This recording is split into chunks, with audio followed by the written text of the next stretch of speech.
Running with Maverick and Wolfman. This episode is about, I don't even know what yet. Everything. Everything. We're about to unpack all the answers here. Maverick here. Wolfman here. I have a couple questions from a listener. All right. So here is the first question.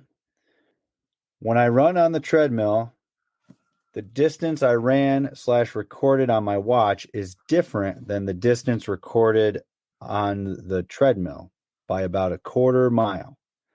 Which is more accurate? My watch says I ran 3.1. The treadmill says I only ran 2.9. It's real easy. Throw out the treadmill. Get a new one. Yeah. I knew this would be a fun one because neither of us really enjoy treadmills. Love treadmills. I'm not. I think what I would do, as much as it pains me to say it, I think I would go by the distance on the treadmill because it's probably more accurate to the actual distance the treadmill has turned over. You know what I mean? That's what I'm thinking. You've got three options. Number one, go with your watch. Number two, go with the treadmill. Number three, average the two. Ooh, an average is good. I like that option. Yeah. It's possible that neither one of those is correct. Yeah. I think I would do the treadmill. Every time I've ever run on a treadmill, I've used that distance. I would use the watch for the outdoor run, and I would use the treadmill for the indoor run. Yeah. It's just simpler that way. Now, I don't know what kind of treadmill this is, but I think there are newer ones that you can somehow interface with different apps and things and Google Maps and stuff like that to where like you route a 6-mile run and the treadmill will take you through that 6-mile run. So, I mean, that might be your option too. See if there's some app that's compatible with your treadmill and then it'll stop at the accurate distance, I would assume. So we've got several options here. Yeah. But if you're looking between the two, I think I would follow the treadmill. Sure. Sounds good. I'll go with that. I was going to go with the throwing out option, but I'll go with that. I mean, the weather's getting nicer. I would recommend getting off that treadmill and outside. Yeah, I would say that I tend to just go outside, just figure out what works best. I know it's hard for people, though, because some people live where there's more snow than it's pretty treacherous. Mm-hmm. So or I get it. If you're doing circuit training, maybe you're going from that to the treadmill to something else, back to the treadmill. Who knows? You know? Yeah, sometimes it's just easier. Like if you're getting out of the pool and then going for a run and it's winter, yeah. I mean, it just makes more sense to do that than to go outside and freeze. All right. So the next question. That was a good question, by the way. Yeah, I'll read it first and then I'll read. I'm getting there. The insoles in my shoes are wearing down, but the shoes themselves are in good shape. Would you recommend replacing the insoles or buying new shoes? Insoles are cheaper and the new shoes are a little pricier. Which one is more cost effective? Well, I would be curious to know if this is like a regular thing for this person. Yeah. You know what I mean? If this is a reoccurring issue. Right. So if it were me, and he kind of said it in the question, like if the shoes are okay, I would probably replace the insoles myself as long as the shoe box is okay. It's not tearing and things like that. The wear on the shoe is good. I might even look at maybe sizing down a little bit the next time you buy new shoes because maybe your foot's too sloppy inside and that's why it's tearing up the insole. If it is recurring, like you're wondering, Mav, because maybe your shoe's too loose and your foot's just too free to move in there and it's tearing that apart. I always thought, now I know I use the 5 fingers and they fit like a glove on your foot, But even when I wore traditional shoes, I liked them snug. I felt that a snugger fit kept me from getting blisters and things like that. So I would always half size down from what I wore in my just street shoes or whatever. I got to disagree with you on that. That's all right. I liked a little more room in the front, but I would lace them up real tight, so I wouldn't get play with my foot moving around inside the shoe, but I would have extra room in the front, so I wouldn't get any irritation to the front, Mm-hmm. to the toes, basically, in layman's terms. Yeah. But like once again, I'm just wondering if this is something that happens with this person with other running shoes, or if it's the particular brand size issue. Like you said, if they're moving around too much, they don't have it. Maybe it doesn't fit quite right. But I would definitely go with replacing the insole over the shoe. But I would just keep an eye on whether that's the right shoe for the person in the long run. Because what I've experienced is when I have weird breakdown in the shoe, it's usually just not a good fit for me. So I get away from it. That's why I stick with with the shoes that work, because it's just easier. You just you could just roll right into it within a week or so. It's going to be fitting really nice. It's going to be broken in, and you'll get a long usage out of it. Indeed. There's one more. Basically, like, do we keep a running log when we run? You can go first if you want. Do you keep a running log? No. I I I know people do keep running logs, and I know we had to we kind of had to do some of that in college. And what I found was that for me personally, it just wasn't really beneficial. Getting to know my body and how it works and how to be efficient and how to be healthy, and doing all those things that you have to do just kind of worked well for me. And doing a log just seemed like work. And I didn't want to make running work. So I stopped all the logging stuff as soon as we had a coach that didn't care about that. And it worked out way better. And then I would pay attention to how I felt, what I ate, all those kind of things. So I just learned and kind of kept track of it mentally. So that's just how I do it. I don't keep a log on anything with running anymore. I just go about how I feel. Good. I keep a log. I don't think I did very good at keeping a log in college. I know I didn't, but when I started marathon training, I started keeping a log. At first, it was super old school. I had a blank calendar that I had my plan written on. I had the miles I was going to do, and then I would cross that off and write the miles I did. And then, then I found one online and I use that. And of course, now my watch uploads to like 2 different logs, but the one I follow is the one I followed for many years. And I log everything. If I run a mile, I log a mile. If I'm training for something, I log all those miles. It's helpful to me. If I don't log them, it doesn't work very well. And if you're having trouble, if you're in like a rut and I feel like I've been running forever, I've been running for weeks, so many times a week, and I'm just not making any progress, maybe you should keep a log. You might find out you're not running quite as much as you think you are. And they come in all shapes and sizes. The one I use is online, but I've used blank pieces of paper. It doesn't Right. have to be fancy. Yeah, I would agree with that. And I think that early on running, especially when you don't know what to expect, is good to log, because if you have a glass of water and a granola bar and then you have cramps, you can look back and go, oh, I had cramping that day. If you eat that again and then you feel awesome, then you can compare. Like there's things you can figure out with the log that is hard to figure out when you're first starting without. So I would agree with that. Like if you're a new runner, maybe get on there and log some things. There's all kind, like you said, your watch tracks everything. You can get apps for anything. Mm-hmm. It's just so much easier than it was years ago. Yeah. Remember when we had those those flip phones and stuff where you couldn't do anything with. Uh, you have to hit Yeah. it 3 times for a text message. A, B, C. Okay, Oh, I Z. went past it and back to Dang A. it. Back to A. It's not worth it. I'm calling him. Forget it. I'm just gonna call him. I'm not texting. Texting is stupid. That's funny.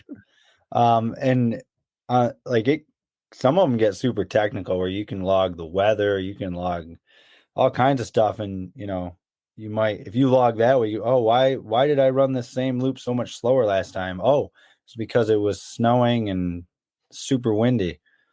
Or I don't get that tornado. technical. I just log the distance and what shoes I wore. That's it. And I think that's why I started keeping a log, was to keep track of my shoes. Yeah, I never worried about it. Like I said, I found that the more I got away from the log and just thought about, like, okay, how do I feel today? What do I want to do today? I got better and better by just going by feel. So after college, I remember my mileage went down, my workout speeds went up, and then my times got better. I was like, this doesn't make any sense. But then when I thought about it, I was like, it makes perfect sense. I was running based on how I feel, and I knew my body well, and I was doing what I needed, not what a team needed. I was focusing on myself, and it just was easy to run faster. Yeah. And not everyone's goal is to run fast. So once again, like, the log could just be for your own preference, just to figure out like how to hit certain mileage, or how to get it to a certain race and feel okay. Mm-hmm. How to prevent injuries. There's a lot of reasons to do the log, not just to run fast. Right. Right. Yeah. Those are the questions I had from the peeps. It's not the season of peeps. It's coming. It's getting here. Getting here. You either love them or hate them, right? Like that. Oh, yeah, You don't totally. hear people that are like, eh. Yeah. They're all Yeah. about it or not. I tell you what, there's nothing like one right off the line. Right in your mouth. So good. I'm pretty sure like almost every childhood memory I have with those is someone throwing them at someone else. Like, I never cared for them when I was a kid, and my grandmother was always the one that had them, and she would make them super stale, and I think that was why. I mean, for all I know, they were like 3 years old and out of the package, just sitting there until they became rocks, Yeah. What about you? You got any questions? So we are getting to the point where the weather is going to be changing depending on where you live. Yep. And it is going to be time to start getting back outside and maybe getting off the treadmill, getting out of the pool, getting off the train or whatever you're working out on, and getting back outside to do runs, to do workouts. Do you have any suggestions for folks that are doing that to prevent injuries?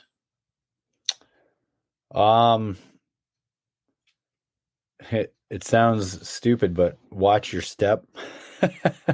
Because there's, this time of year, there's still a lot of that like loose gravel and things on the road, and it's piled up, and we've had wind, so there's sticks, and the frozen temperatures cause things to heave, and holes can happen, and just watch your step. Even if you have to drive what you're going to run a little bit just to see what's along the road, and then take your time and go slow, because it's going to be cooler than it probably was inside. And you want to make sure those muscles are nice and warm before you really get going on any kind of workout or anything. You don't want to pull a muscle. You've spent all winter getting in shape and getting ready. You don't want to hurt yourself as soon as you get out there. Right. Give yourself some time to adjust to running outside and work into it. I think that's good. But buy lots of newspaper. That's not really for injury prevention, but it'll help dry your shoes out. I buy newspapers all the time this time of year. I don't read them, and my wife's always like, "Why are these newspapers here?" I'm like, they're gonna go into my shoes. How long do you feel it takes you to warm up in a run nowadays? I don't know. I think every day is different. Today was probably about a half mile before I was like, yeah, now we're in rhythm. Yeah, I was thinking about it the other day because I was out for a run and it probably got like I don't know, at least 3/4 of a mile in before I started feeling like I could, start to move quicker and get really turn things over without risking an injury and just feeling good, feeling good. But I remember back in the day where I used to jump into it way too quick. I'd get out there and if I was running 7-minute mile pace, I'd just jump into 7-minute mile pace. If I was running 6:45, I'd run 6:45. Like I would just jump right into it. And nowadays, like I see high school runners and college runners a lot of times, and they're going slower, especially like in the beginning of their run. And I'm like, what the heck was I doing? I should have been starting off. Like, what's the point of running that first mile so fast? I should have just taken it easy a little bit, would have felt better, loosened up, got the blood flowing, and then got into my pace. Yeah. Yeah.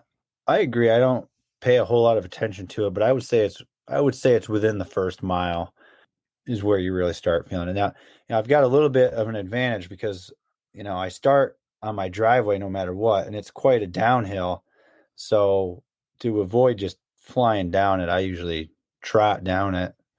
And so I've already kind of started out slow, and then it's probably about a half mile or so before I'm clicking, but it's somewhere within the first mile typically. And some days Right. you're just not feeling it. Some days you might be thinking, I'm gonna do 7:30 pace, and you get started and you're at 8-minute pace, and you tell yourself, you know what, that feels good enough today.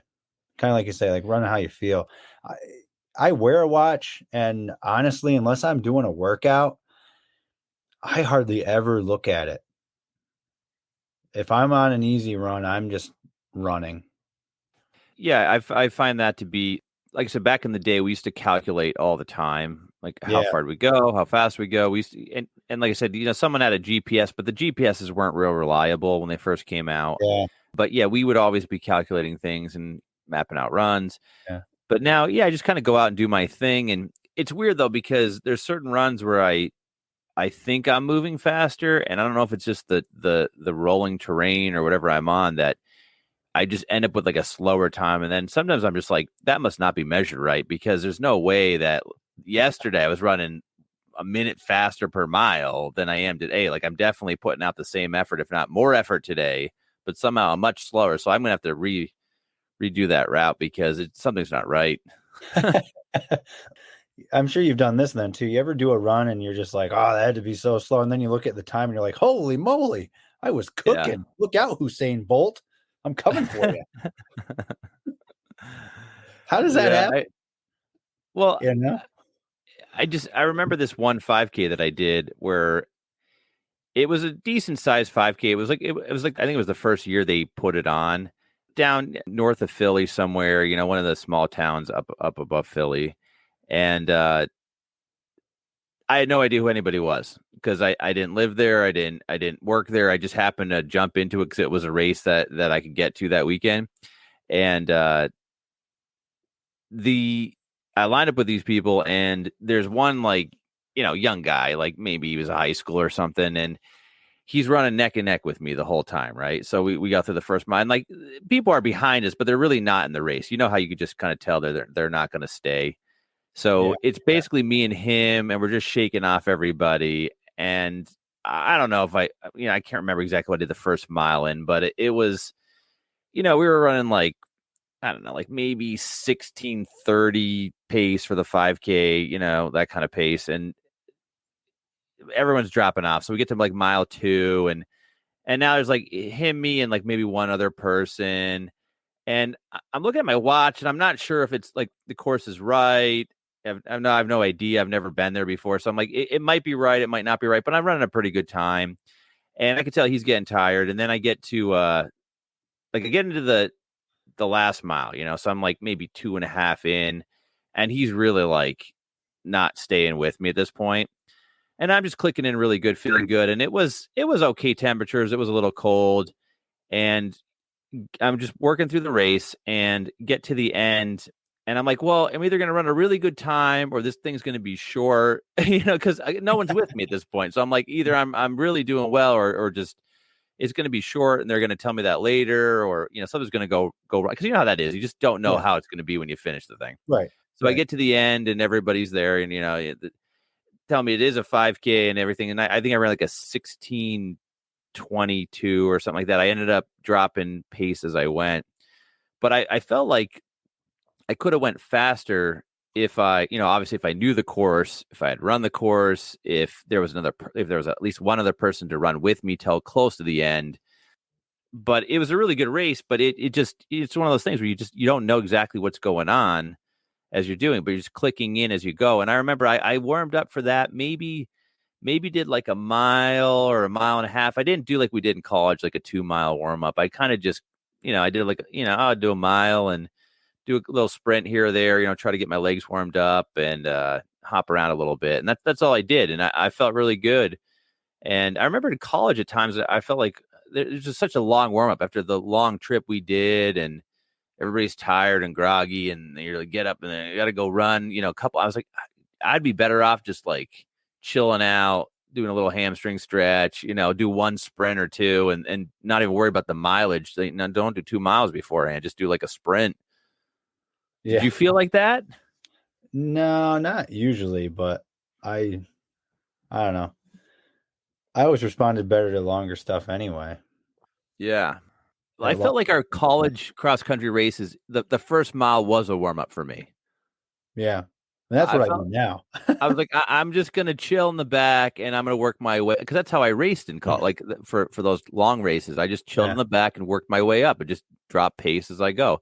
Like some of our teammates were front runners, and they would be up front and then die back. Try not to, but they would. Yeah. Yeah. But that was never me. I was never gonna run the first mile super fast. I was always gonna run the last mile the fastest. Yeah. So yeah, I Yeah. was always like, I don't need a 2 mile or 2.5 mile, 3 mile warm. I was like, I'm gonna just chill in the back. Yeah. Because the race was 8K? All the races were. A lot of So them. Yeah. yeah. I But would say when we had to occasionally run like a shorter one, like when there was like a, multiple courses. yeah. For those, I was like, I need to do a mile, 2 miles, something like that to get loosened up, because you're running under a 5K. It might be like 2.75 or 2.5 or something like that. It's like, well, that's quick. You got to make sure you're ready to go, and you don't need. You can do more mileage and be fine. You're not going to be tired or anything. But because we're back in those days, we were running so much. Yeah. Oh yeah. Now, Yeah. if you tell me to do 2 miles before we do that 10 mile, I'm probably going to be yelling at you. I tell you what, if anymore, if I warm up more than a mile, then something's wrong. Yeah, no, Because I don't even know if I measure warm ups anymore at races, and there was no warm up at the Disney races. You had to get to that corral, and then for wine glass, I think I did just a quick, not quick, but I did a mile, just because you get there and you wait so long. And I think I just ran a half mile out and a half mile back, and worked my way up to where I wanted to start. And you do little warm up stuff. I don't even measure them anymore. Maybe I should. I yeah. don't know. But I think what you're doing is working for you. I don't think there's any reason to yeah, change it. That's like me coming in and going, "Hey, why don't you change from Vibrams to regular shoes? right. Yeah, not doing it. They're working for you. Let's mess with it today." I ran into my buddy today at track practice, and I was carrying my five fingers because I didn't know if I was going to run with the team or not. I didn't know what we were doing. And he says, "You still got those shoes?" And I said, "Yeah." I said, "I just got a new pair. I can't wait to start wearing them." I was like, these are money, man." Well, we do need to get you into those super shoes to see how they do. Yeah. Just for So trial experimental purposes. I'm every time I want to put them on and do, like, because I just finished my plan for my next marathon. So I got to get a VDOT check in, right? So I got to run a mile pretty quick is how I like to do it. And every time I'm going to get ready to do one, the weather does not cooperate right now.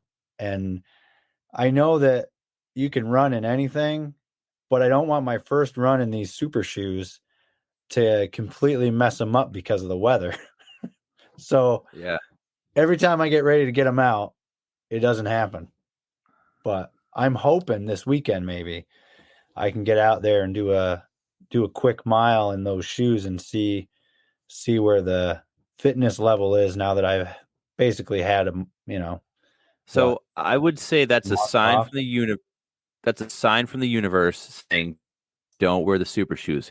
Give him to Maverick. He can benefit Yeah, from them more. probably, probably. I can fit in those shoes. It'll be perfectly fine." But yeah, I want to use them for a couple of the workouts this time around and just see how I feel in them and stuff like that. But I like my Vibrams. I like them. Like you said, they're working for me. So why change it? Yeah, my shoes aren't working for me. Give me those super shoes. Yeah, when we get that Land Rover or whatever it is that you wanted, maybe a second pair of super shoes will be in them. I'm sure there's a Land Rover dealer listening to us right now, and just keep me in mind for Yeah. the next commercial. It's fine. Oh man. I actually warm up more for this P90X than I do for running, but that's because he walks you through a warm up. Yeah. Yeah. Which is it's wise, especially if you're going to be doing hard stuff. All right. So warm-ups are good. It depends on what you're doing. So I always get asked about, do I need to stretch before running distance? And it always comes up. And I always tell people, like, if you've got a problem, yes. Like if you've got a tight gastroc, if you've got a reoccurring injury somewhere, you might have to stretch beforehand if you've got a quad problem. But if you don't, then most people don't stretch before. They just kind of get into the run nice and easy, warm up, and then kind of get going. But now we're not talking about sprinting. Like sprinting is a whole different situation. So if you're running just distance, working out with distance, you probably don't need it. But if you're a sprinter and it's not anything like the distance runners at all. So Right. I always caution people with that too, because some people don't delineate running at all. They just say running, and then they mean they're sprinting around the track on the straightaways, and that's not what I'm talking about. Like that needs a big warm up. If you're sprinting all out or anything near all out, you're going to need quite a warm up first to prevent injuries from happening. Now you can opt to not do that and then take a risk with it, but from pulling hamstrings before, I can tell you it really sucks, and you end up hopping around on one foot and then going, "What did I do? Can I ever walk again?" Yeah. I I agree with you. I think if something's sore or you feel it's tight, then yeah, maybe you should stretch it a little bit before you run. But I think if you're not sore and nothing's tight, if you feel you have to stretch beforehand, I would do more dynamic or ballistic style stretching. I wouldn't do too much static stretching beforehand. So a dynamic or ballistic stretch is where you're doing kind of quicker motions to more actively stretch muscles.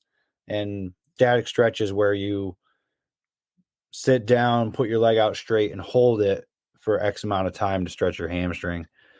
To clarify, don't let Yeah. static stop you. Right.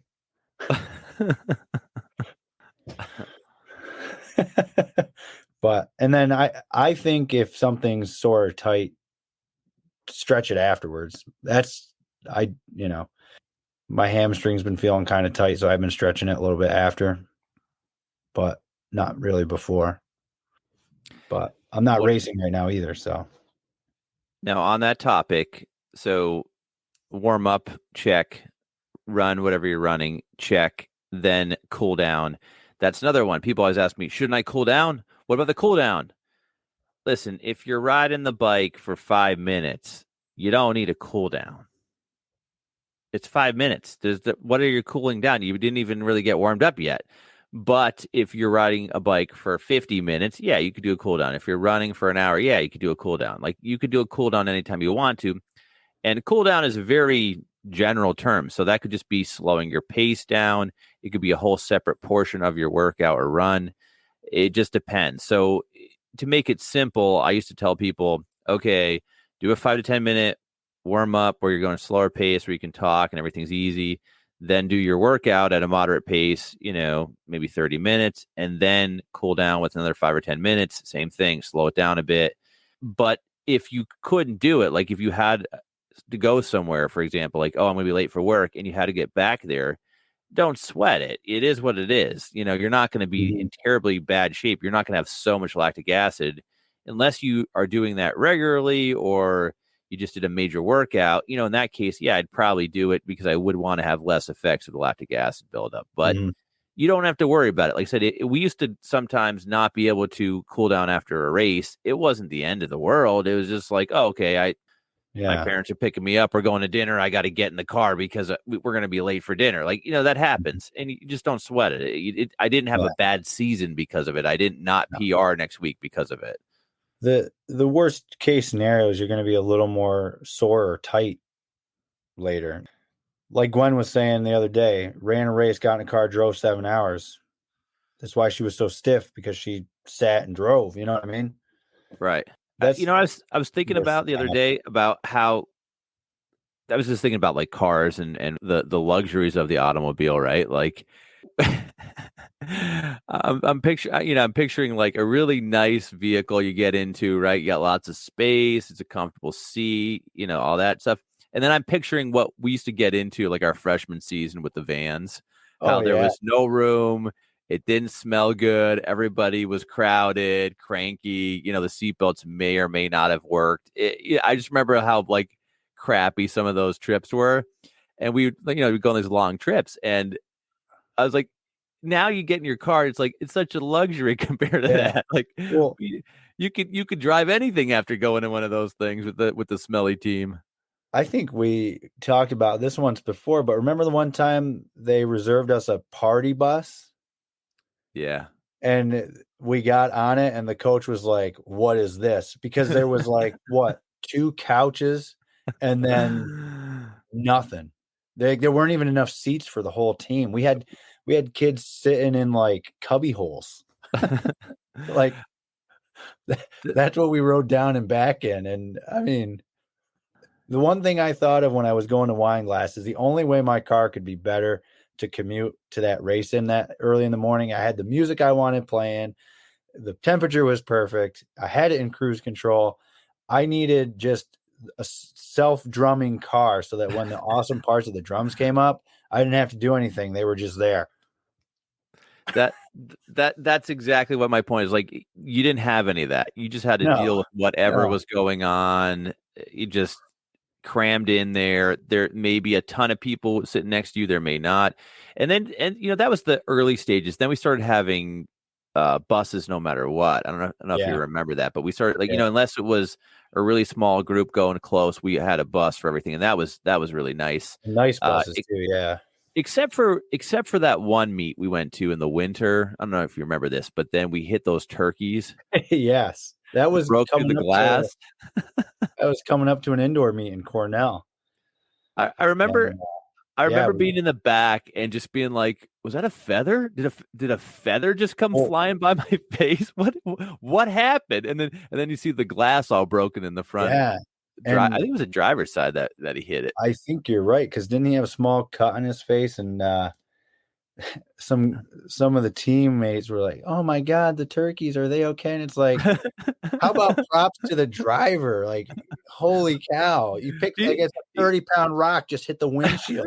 He didn't even swerve though, because like I remember like being half asleep and not even realizing that we hit something. And I know I was in the back, but still I was swerve at all. He did exactly what he was supposed to do. He just took on that turkey. It was like a champ. And I remember that. That was something. And we still made it to the meet on time. Yeah, I was gonna say, I don't think we switched buses. I think we just drove there with the wind chill. Yeah, I can't remember. I can't remember what happened. I mean, I know we switched it afterwards because they had to make sure, obviously, the bus driver and everybody was okay.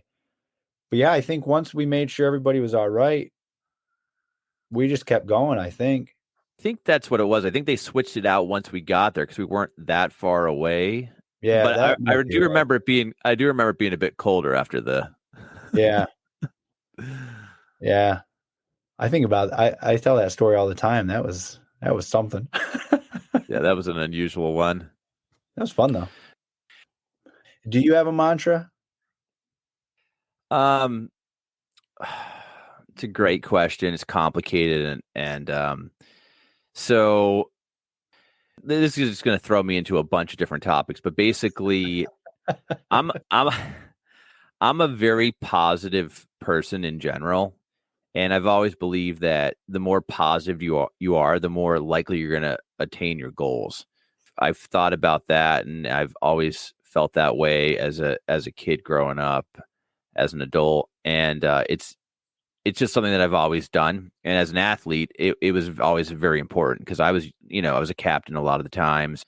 If you went out and were negative, you were going to lose the game. I mean, you're going to lose. So you had to be positive. I mean, even if you're down by a lot, you have to be positive. Even if you lose the game, you got to be positive. You got to come back. You got to come back and work harder. So I've always done positivity. Let's say I'm walking down the hallway, right, in high school, and I got a game at 4 o'clock and it's 2:30 and I basically have like the flu. Well, I'm playing that game because I already went through school. I already went through all the hard stuff. So I'm going to play that game. So when someone says to me, "Hey, how you doing?" I'm like, "Good." That was my response. I wouldn't go, "Oh, I got the flu. I'm terrible. Oh my God." Like that wasn't me. Like I would be like, "No, I'm good." And then later on I would suffer after the game or, after the run or after whatever. That's when I would like, "Oh my gosh." And that was always the way I was doing things. As far as like repetitive positive statements and things, I would always talk myself up for anything that was a challenge. So whether it be like a test that you weren't sure you're going to do good on, you're prepared for it, but you just weren't sure about, the way the teacher delivered things, the professor, the way they asked questions. I would always just talk myself up and say, I'm smart, I'm prepared, ready to go. And I would just say things like that, different. It wasn't the consistency. Like I didn't have the exact same statements, but I would say statements like that to myself whenever I had a challenge coming up. And that would always kind of calm me down. So I didn't have anxiety and worries then because I knew that I did what I needed to do to prepare for it and I was going to get the job done. And that, like I said, that just always worked for me. But I never had like very strict, repetitive phrases or things that like I always said the same thing. I've recommended that to people and I absolutely think it works, and I absolutely think it's a benefit to you if you can do that stuff. I don't understand the negativity, pessimistic, like it's gonna be terrible. I'm not gonna do well on my test today, or I'm gonna run a crappy time. I'm like, why do it then? Like, I just wouldn't go. Makes sense. I mean, you're right. If you're already on the negative side of it, you're already halfway to failure, Like if you're already telling yourself, I'm not going to do well in this race. Well, why not? If you already feel that way and you have no actual ground, like if you told me, I'm not going to do well in this race, I didn't prepare well enough. Well, then you probably should have rescheduled the race or prepared better. Yeah. If you're telling yourself you're going to fail, you're already halfway there. Yeah. To kind of give an example, I mean, it's kind of like going to the weight room, right? Like we'd go to the weight room and then people wouldn't lift. They would look for things to do other than lift and ways to get out of lifting. And I was Yeah. like, why'd you come in here? Why Yeah. would Yeah. you walk in the door? Just go do something else. You don't like, I mean, sometimes we had coaches that would make us go in, but I was like, Yeah. if you're here for 30 minutes, 45 minutes, it's like, do something. Like you're going to just try not to get caught not doing something. So you're going to get like light weights and move them around and talk. And I never understood that. I Yeah. never got it. You're, I was like, why would you not want to benefit yourself? Like you're yeah. playing the game, you're running the You're, race, do the yeah. work. You're What using you're my here. oxygen. Yeah. You're here. You're already here. You woke up, you came in, you're already Yeah. here. It's like, oh, it's early. Yeah, it's early. You're not coming back later. Oh If yeah, you're not because we had doing to it go now, at you're certain not gonna do it times. Yeah. later. Yeah. And they'd be like, "Oh, I'm gonna come. I'm gonna come back after dinner, and I'll work out then." Okay, I'll see No, you you're then. not. Yeah.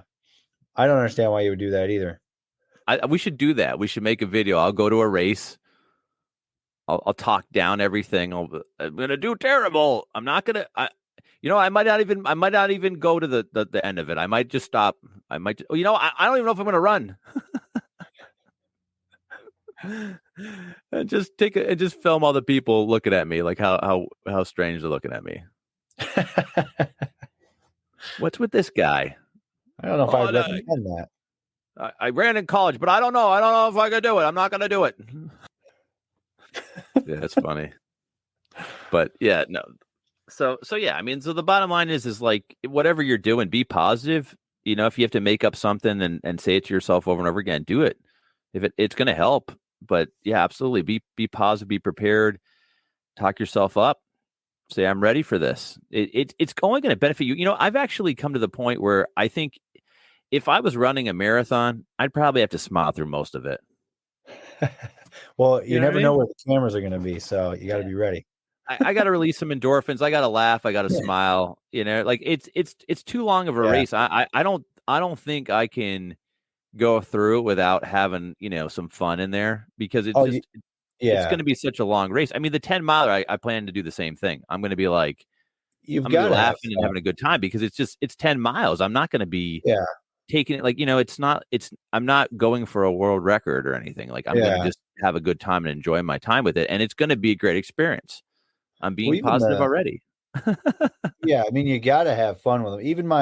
Even the marathons I've run for time, like you still engage the crowd, you still high fiving people and stuff. I told my wife one time after a race, I'd love to know what people around me are thinking because, I mean, we're running hard, right? No doubt about it. I'm running just as hard or harder as well, and I'm It tired hurts too. just as bad. Yeah. You know what I mean? There's a certain point where it hurts either way, no matter what Yeah. pace you're going above or about that. It hurts either way. And I'm making jokes. I'm interacting with the crowd. Like one race, the woman's like cowbell broke, and I was like, I need more cowbell. And she was like, I broke. And I was like, come on. And then got so far and you could hear her doing it. And I was like, yeah, and I'd love to know what the people around me were thinking because like we were hauling, we weren't Right. going slow. Right. Like, I mean, here's this guy doing this, but that's the But, enjoyment. Like I said, I remember when we were in college, sometimes we were too serious. Our teammates were too serious. I mean, just thinking back on yeah, it, some of the stuff that was going down and the way we responded to things, like we were way too serious. yeah. Like, Yeah, it's okay to be serious, but you got like to have fun with be it. serious. Be serious when you're preparing to start, but then Yeah. enjoy it. Have a Yeah. good time Yeah. with it. There was times where I remember like being in those long races and being like, oh yeah, I'm laughing about stuff, seeing things that happen and then being relieved too. I remember a guy bit it going down a hill that had like a bunch of gravel and stuff, and I was like, wow, he's okay, and I'm glad that wasn't me because that must have really hurt. I mean, he he like tumble rolled down the Yeah. down down the whatever it was, like the hill of rocks. Oh God. Yeah. I enjoy it. You have to. That's going to be what we're going to end it on tonight. We're going to end it on be positive, prepare, look forward to it, enjoy it. Don't worry about it. It'll all be okay. Whether you Yeah. qualify for Boston or don't qualify for Boston, either way, you'll be fine. Right? Yeah. Right, Wolfman? Absolutely. There's people listening And that's going, what does that even mean? Qualify for Boston? I'm not a runner. For those that aren't runners, thank you for listening. For those of you that are runners, thank you for listening. We enjoy your comments and questions either way. yeah, keep them coming and keep on going. Thanks for listening, guys. Have a great day, week, weekend, month, year. Thanks again, guys. Maverick and Wolfman running out.